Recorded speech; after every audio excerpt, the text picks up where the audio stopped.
for your free consultation and estimate, or go to one of our websites.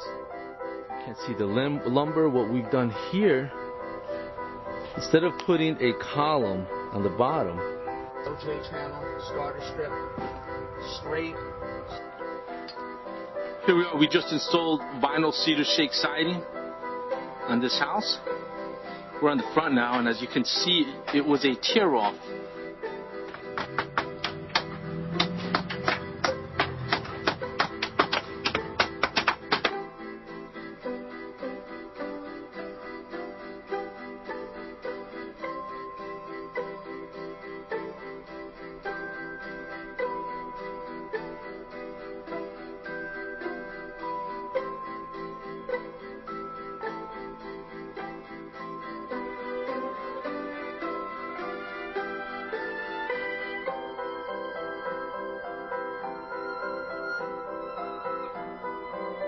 You see, that's what you want. That's what you want with every course once you install it. Make OJ channel, starter strip, straight.